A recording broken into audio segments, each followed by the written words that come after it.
எப்போவுமே ஒரே மாதிரி ரசம் வைக்காமல் இந்த மாதிரி டிஃப்ரெண்ட்டான பருப்பு ரசம் வச்சு பாருங்கள். செம்ம ஃப்ளேவர்ஃபுல்லான சூப்பர் டேஸ்ட்டாக இருக்கும். வாங்க எப்படி பண்ணுறதுன்னு பார்க்கலாம்.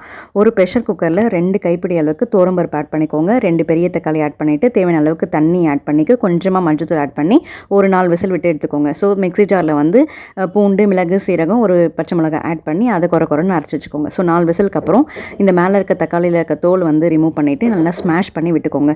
ஸோ நம்ம வந்து மிக்ஸி ஜாரில் வந்து அரைச்சி வச்சோம் இல்லையா, ஒன்று பதிகமாக அந்த மிளகு, சீரகம் அந்த விழுதையும் இதை ஆட் பண்ணிக்கோங்க. ஆட் பண்ணிவிட்டு சைட் பை சைட் நான் புளி வந்து இந்த அளவுக்கு ஊற வச்சுருந்தேன். ஒரு பெரிய நெல்லிக்காய் அளவுக்கு ஊற வச்சுருந்தேன். அதையும் நல்லா கரைச்சி புளி தண்ணி அப்புறம் எக்ஸ்ட்ரா தண்ணி எல்லாமே ஆட் பண்ணிக்கோங்க. இந்த ரசத்துக்கு தேவையான உப்பும் ஆட் பண்ணி நல்லா மிக்ஸ் பண்ணிக்கோங்க. அடுப்பில் பற்ற வச்சுருங்க. ஸோ நல்லா சலசலன்னு கொதிக்கட்டும். சைட் பை சைட் கடுகு, சீரகம், உளுத்தம் பருப்பு, காஞ்ச மிளகாய், பெருங்காயம் ஆட் பண்ணி நல்லா தாளித்து விட்டுக்கோங்க. லாஸ்ட்டில் வந்து கொத்தமல்லி கருவேப்பிலை மேலே தூவிக்கோங்க. அவ்வளோதான் ஃப்ரெண்ட்ஸ், சூப்பரான கமகமனான பருப்பு ரசம் ரெடி. தேங்க்ஸ் ஃபார் வாட்சிங். நீங்கள் டயட்டில் இருக்கீங்களா? அப்போ கண்டிப்பாக ஹெல்த்தியான இந்த ஆம்லேட்டை ட்ரை பண்ணி பாருங்கள். ரொம்ப குயிக்காக ரெடி பண்ணிடலாம். 2 முட்டை உடச்சி ஊற்றிக்கோங்க.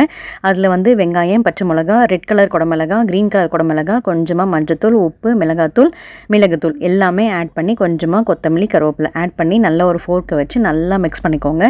எல்லா வெஜிடபிளும் இந்த முட்டையோடு நல்லா மிக்ஸ் ஆகி வரணும். அதுக்கப்புறம் நல்லா தவாவை ஹீட் பண்ணிக்கோங்க. ஹீட் பண்ணிவிட்டு அதில் கொஞ்சமாக ஆயில் ஸ்ப்ரெட் பண்ணிவிட்டு இந்த நம்ம மிக்ஸ் பண்ண கலவையை இதில் ஊற்றிக்கோங்க. நல்லா தோசை மாதிரி பொறுமையாக ஸ்ப்ரெட் பண்ணி விட்டுக்கோங்க.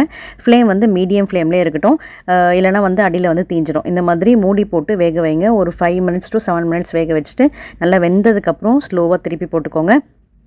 அகெயின் வந்து ஸ்லோவாக இந்த மாதிரி சிம்லேயே வச்சுக்கோங்க. அவ்வளோதாங்க, அல்டிமேட்டான ஒரு வெஜிடபிள் ஆம்லெட் ரெடி. வீடியோ பிடிச்சிருந்தா கண்டிப்பாக லைக் பண்ணுங்கள், சப்ஸ்கிரைப் பண்ணுங்கள். சூப்பர் டேஸ்டியான எக் கிரேவி எப்படி பண்ணுறதுன்னு பார்க்கலாமா? இந்த எக் கிரேவி சப்பாத்தி, இட்லி, தோசைக்கு சூப்பராக இருக்கும். கீ ரைஸ்க்கு கூட தொட்டு சாப்பிட்றதுக்கு அருமையாக இருக்கும். வாங்க இந்த எக் கிரேவி எப்படி பண்ணுறதுன்னு பார்க்கலாம்.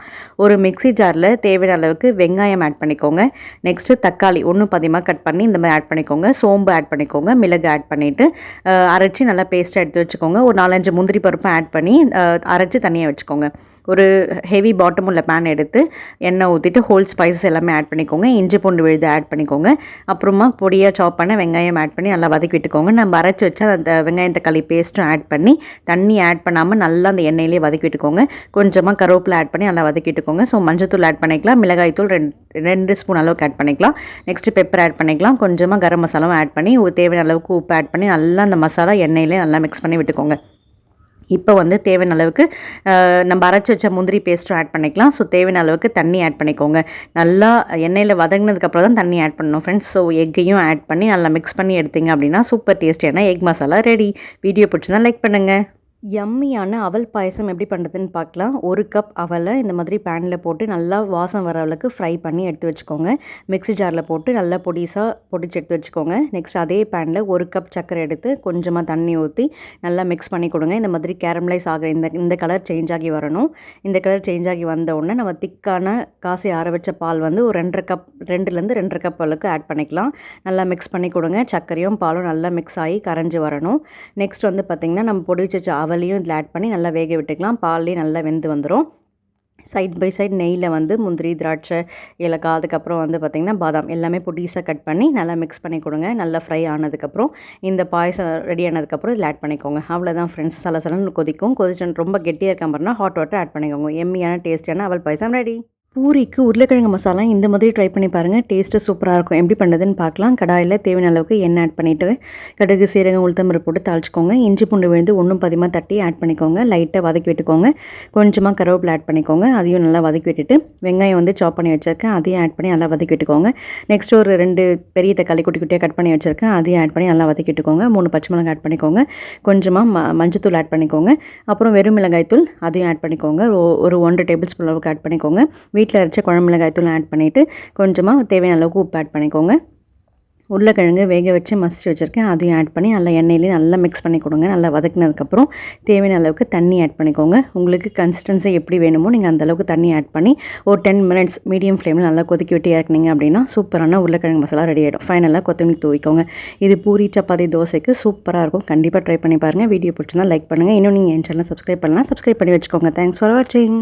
சுட சுட இட்லிக்கு ஒரு டேஸ்டியான சிம்பிள் இன்க்ரீடியன்ட்ஸ் வச்சு கார சட்னி எப்படி பண்ணுறதுன்னு பார்க்கலாம். இந்த கார சட்னி வந்து பார்த்திங்கன்னா இட்லி தோசைக்கு செம்ம காம்பினேஷன், செம்ம சூப்பராக இருக்கும். ஸோ ஒரு கடாய் எடுத்துக்கோங்க, தேவையான அளவுக்கு எண்ணெய் ஆட் பண்ணிக்கலாம், பூண்டு ஒரு 10 பல் ஆட் பண்ணிக்கோங்க, கொஞ்சமாக புளி ஆட் பண்ணிக்கோங்க, வெங்காயம் 2 ஆட் பண்ணி நல்லா வதக்கி விட்டுக்கோங்க, தக்காளியும் 1 பாதியமாக கட் பண்ணி வச்சுருக்கேன், அதையும் ஆட் பண்ணி நல்லா வதக்கி விட்டுக்கோங்க. காரத்துக்கு ஏற்ற மாதிரி காஞ்ச மிளகாய் ஆட் பண்ணிக்கலாம். நான் இன்றைக்கி குண்டு மிளகாய் தான் ஆட் பண்ணியிருக்கேன், நீங்கள் நீட்டு மிளகாய் கூட ஆட் பண்ணிக்கலாம். ஸோ ஆட் பண்ணிவிட்டு நல்லா வதக்கி விடுங்க, மூடி போட்டு நல்லா வதக்கி விட்டுக்கோங்க. ஸோ நல்லா வதங்கினதுக்கப்புறம் ஆற வச்சு மிக்ஸி ஜாரில் உப்பு போட்டு லைட்டாக தண்ணி ஊற்றாமல் அரைச்சிக்கோங்க. ஸோ பெருங்காயம், கடுகு, உளுத்தம் பருப்பு, சீரகம், காஞ்ச மிளகா, அதுக்கப்புறம் வந்து பார்த்திங்கன்னா கருவேப்பிலை போட்டு தாளிச்சிக்கோங்க. அவ்வளோதான் ஃப்ரெண்ட்ஸ், நம்மளோட மெத்து இட்லிக்கு இந்த கார சட்னி சும்மா 1 ஸ்பூன் வச்சு சாப்பிட்டாலே டேஸ்ட் அள்ளும். கண்டிப்பாக வந்து இந்த ரெசிபியை சேவ் பண்ணி வச்சுக்கோங்க. சேவ் பண்ணி வச்சுட்டு ட்ரை பண்ணி பாருங்கள். வீடியோ பிடிச்சிருந்தா லைக் பண்ணுங்கள். இன்னும் நீங்கள் சப்ஸ்கிரைப் பண்ணுங்கள். செம்ம டேஸ்டியான ஃப்ளேவர்ஃபுல்லான மசாலா கொத்து இடியாப்பம் எப்படி பண்ணுறதுன்னு பார்க்கலாமா? செம்ம ரொம்ப டேஸ்டியாக இருக்கும். கண்டிப்பாக இந்த ரெசிபியை சேவ் பண்ணி வச்சு ட்ரை பண்ணுங்கள். நாங்கள் இடியாப்பம் எப்போ வாங்கினாலும் மேக்ஸிமம் இந்த மாதிரி செஞ்சு சாப்பிடுவோம், ஏன்னா சூப்பராக இருக்கும் டேஸ்ட்டு. ஸோ வாங்க இந்த மசாலா கொத்து இடியாப்பம் எப்படி பண்ணுறதுன்னு பார்க்கலாம். ஒரு கடாயில் தேவையான அளவுக்கு எண்ணெய் ஆட் பண்ணிக்கோங்க, அதில் கரம் மசாலா எல்லாத்தையும் ஆட் பண்ணிக்கோங்க, பட்டை, லவங்கம், ஏலக்காய், அந்த மாதிரி உங்களுக்கு என்னென்ன ஸ்பைசஸ் வேணுமோ எல்லாமே ஆட் பண்ணி ஃபைனாக சாப் பண்ணி வச்சுருக்கேன். வெங்காயம் குட்டி குட்டியாக எவ்வளோ ஃபைனாக சாப் பண்ண முடியுமோ அவ்வளோ ஃபைனாக சாப் பண்ணியிருக்கோங்க. ஸோ அதை நல்லா வதக்கி விட்டுக்கோங்க. ஸோ வெங்காயம் நல்லா வதக்கினதுக்கப்புறம் குட்டி குட்டியாக கட் பண்ண பச்சை மிளகா, அப்புறம் தக்காளியும் ஆட் பண்ணிக்கோங்க. நல்லா வதக்கிட்டோன்னே இடித்து வச்ச பூண்டு ஒரு 4 பல் தட்டி ஆட் பண்ணிக்கோங்க. குடமிளகா குட்டி குட்டியாக கட் பண்ணி வச்சுருக்கேன், அதையும் ஆட் பண்ணிக்கோங்க. மசாலா பொருட்கள் மஞ்சத்தூள், உப்பு, மிளகாய்த்தூள், அதுக்கப்புறம் பார்த்திங்கன்னா கொஞ்சமாக கரம் மசாலா எல்லாமே ஆட் பண்ணி நல்லா மிக்ஸ் பண்ணி விட்டுக்கோங்க. முட்டை வந்து 2 முட்டை ஆட் பண்ணியிருக்கேன். ஸோ உடச்சி ஊற்றி நல்லா மிக்ஸ் பண்ணி விட்டுக்கோங்க. ரொம்ப பொடி மாஸ் மாதிரி பண்ண வேண்டாம், லைட்டாக இந்த மாதிரி மிக்ஸ் பண்ணி விட்டுட்டு நம்ம இடியாப்பம் குட்டி குட்டியாக நல்லா உதுத்து வச்சுருக்கோம், அந்த இடியாப்பத்தை இதோட ஆட் பண்ணிக்கோங்க.